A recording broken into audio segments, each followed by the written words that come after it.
Quality और consistent performance के लिए सिर्फ सिल्वर पंप्स एंड मोटर्स, नाम याद रखना।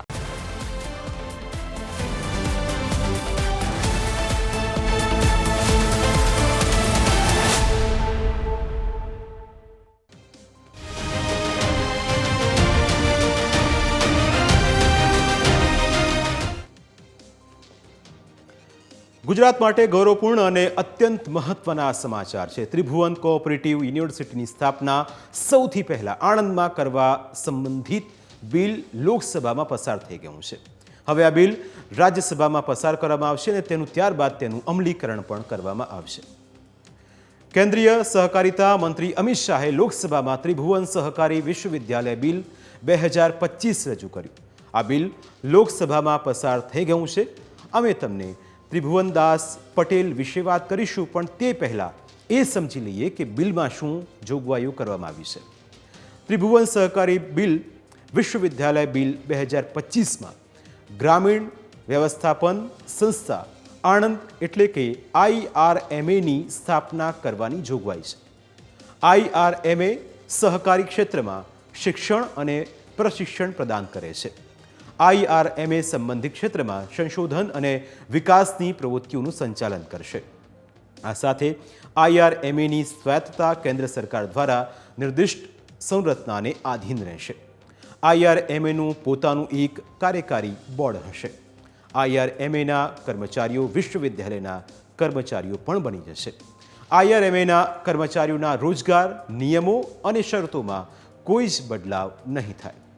હવે એ પણ સમજીએ કે બિલનું નામ ત્રિભુવન કેમ રાખવામાં આવ્યું અને આણંદની જ તેની શરૂઆત શા માટે કરવામાં આવી એ પણ સમજીએ।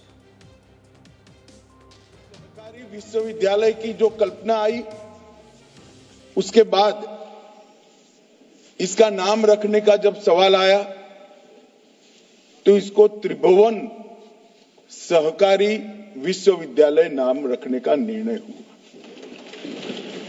मान्यवर त्रिभुवन सहकारी विश्वविद्यालय जो नाम रखा, उसके पीछे सहकारिता का दुनिया भर को आश्चर्यचकित करने वाला एक मॉडल और गांधी जी के सिद्धांतों से युक्त सहकारिता के सिद्धांतों के आधार पर ही प्रामाणिकता के साथ पूरा जीवन व्यतीत करने वाले एक व्यक्तित्व की भी इसमें बात आती है।